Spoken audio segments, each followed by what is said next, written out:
What's poppin', people?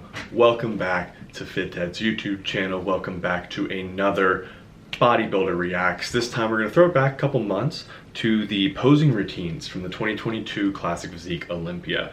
One thing real quick to note about the videos is they couldn't use the copyrighted music that was in the background of the videos, so it is going to be copyright-free music, so it's not going to go with the routines, which does detract a little bit away from it, especially with posers like Breon and Urs, who take the time to set the routine to the music and put the little motion through it, everything like that. But totally respect the original uploader of this video for avoiding the copyright there, which the original uploader, by the way, let's go ahead and cover this, is Gym Fashion. Go ahead and subscribe to them. Go ahead and like their video if you want to check it out without my face in the middle of it. You can go ahead and go down to the link below in the description. So we're gonna go ahead and get this going. I'll pause at various points and cut back to you over here. Let me know, by the way, if you're liking a little bit of extra effort cutting back and forth between these. If it's not your cup of tea and you'd rather I just stick to the OBS, let me know, because that's way easier to edit.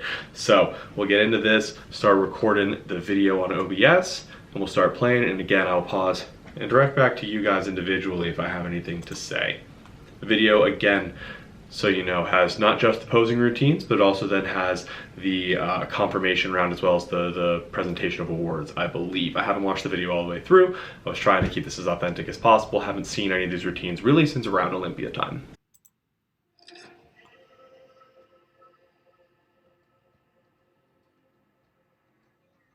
Really solid return for Breon. Never was counting him out. Didn't think he was going to make weight. He was able to make weight and look extremely sharp doing it.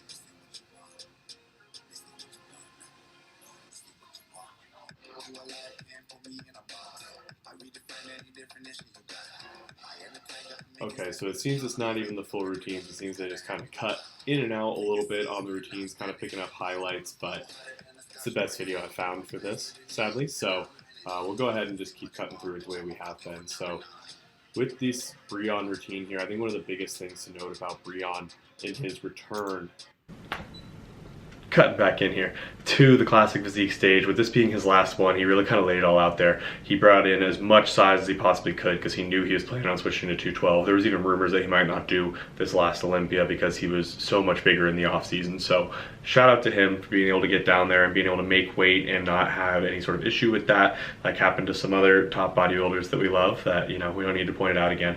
But yeah, so that's one of the big things to point out with the look that he brought here. As far as with the posing, I mean, it's what we always expect from Breon. It's classy, it's beautiful, it's elegant. It was set really, really, really well to his music that he chose for his routine. So yeah, again, good showing from Breon, but quite clear that the division's kind of outgrown him, if you will.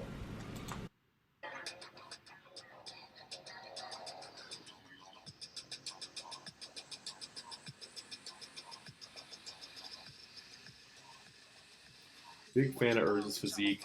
I think he definitely, you know, has size to put on. He's definitely got room on his weight cap.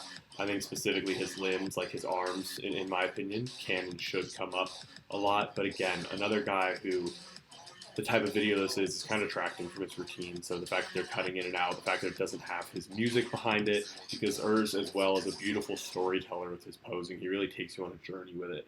But as far as his physique goes, incredible conditioning. We knew all year leading up to it he's going to be one of the sharpest guys there.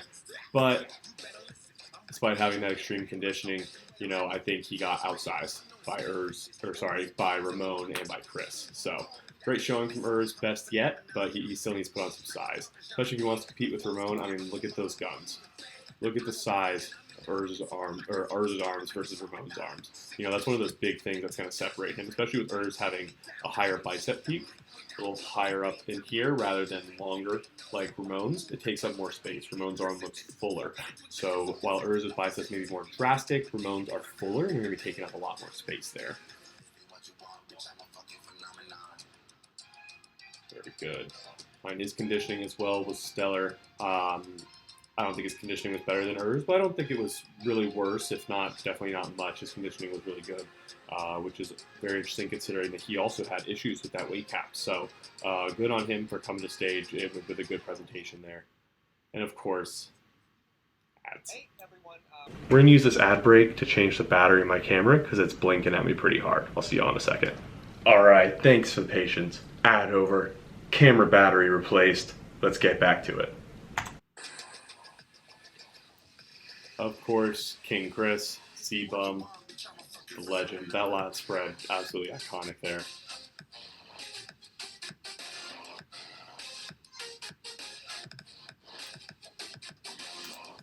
Now, one thing I do want to say in regards to Seabum is just because I don't always praise his posing doesn't mean it's not bad. He's definitely a good poser. He does set his routines to the music fairly well.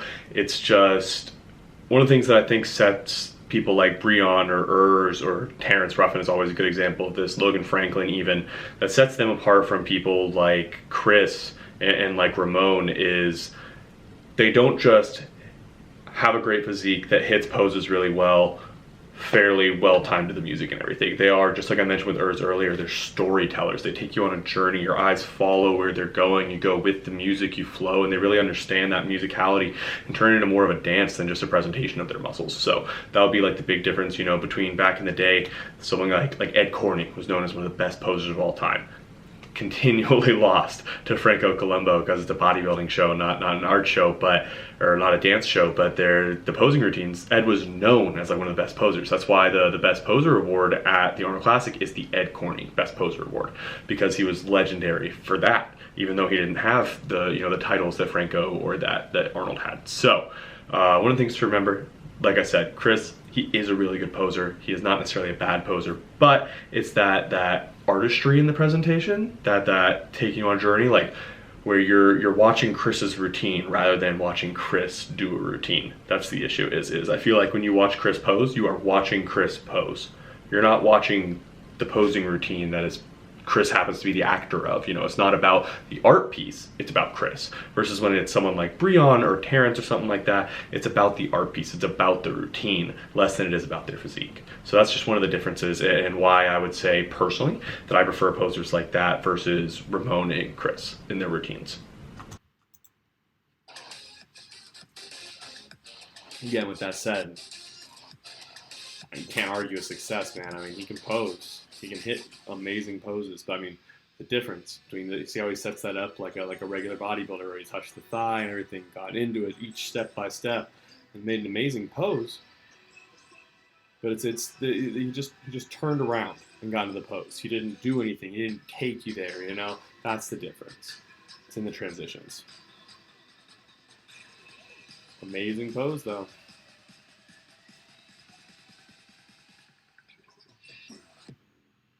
So yeah, like the clapping and then the hands and everything. It's great crowd work. Is it great artwork? I'll let you pick for yourself.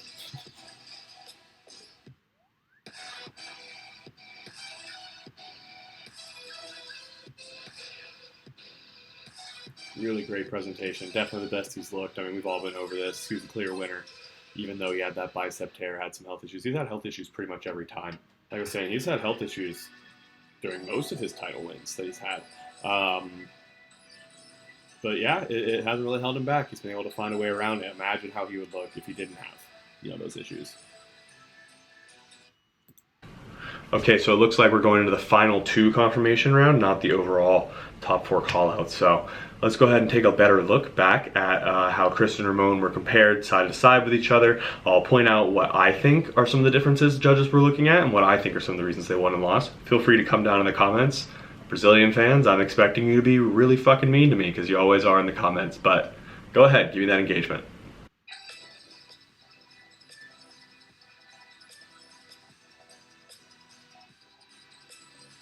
Again, looking out when they're both relaxing, extremely good physiques, fairly comparable conditioning, when they get into that presentation. I've been talking about posing and the routines and the difference between posing and the routines and the level of art of it is.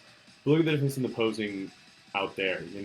Ramon is doing well. He's hitting the poses, but there are little tweaks that he could make that would adjust the way that he shows that pose. Like for his side chest, he's turning way too far. Well, what side of your chest are you trying to show? The front? Because that's not a fucking side chest. As we know, that's one of the issues Ramon's had for a few years, and I mean, it's just glaringly obvious when you put him against someone like Chris, who is very much a strong technique guy. He hits his poses how they're supposed to be hit to the letter. So when you put that against someone like Ramon, who just kind of goes out and poses, it makes a big difference. So that's why when you see Ramon in like stuff like when he lost the Arnold Classic to Terrence that one time, Terrence is an artist in his poses. He's an amazing poser. Every pose that he hits is natural. Ramon looks a little forced pretty much every time, even the best poses. So it's one of those things. You got to spend time with it. And I think one of the biggest issues is comfort. You know, Ramon's out there, and I feel like he hits his poses like he's working out, like he's trying to hit him as hard as he can and put as much weight and power behind him as he can. But it's not what it's about. It's about the shape the body takes. It's about the aesthetics. It's about the presentation and the shape, and then you can flex into it. If you do the pose about flexing, you're not going to do well. So again, getting into our top 4 here, you know, we have Breon in the 4th. We have Mike Sommerfeld over there in the 5th spot there. I think we can pretty much skip through these award presentations over here, as we know. Really great job by Chris, King Chris. He did fantastic. So, getting into my final thoughts on this past year's Olympia, I think I've pretty much said what needed to be said already as far as the top goes. I think they all looked fantastic. The conditioning they brought was really good. I think my favorite thing about the Classic Physique division still is how the top guys respect each other and are friends with each other and are fans of each other, because that is just so cool to have in the sport. So I think personally it's always going to get better. It's always going to keep growing. They learned from each other what they did last year. You know, I'm probably going to see him a lot bigger this year because we know he lost on size. You know, Ramon better be practicing his posing, because we know that's one of the biggest differences between him and Chris is the posing and the presentation of his physique. He's not that much smaller. He wasn't much off on the conditioning.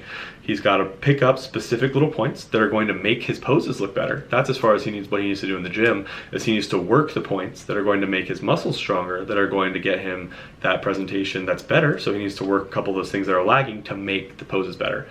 But he's not going to know what he needs to make the poses better until he learns the poses better. So he needs to figure out the posing for his body, figure out the structure, then fill in the muscle there. And he's going to be the next dynasty over Chris, unless Urs puts that size on, because Urs already knows the balance or knows the presentation. So if Urs puts the size on before Ramon gets the presentation, I think Urs could take it. If Ramon gets that presentation down, man, we are going to have a crazy, crazy time.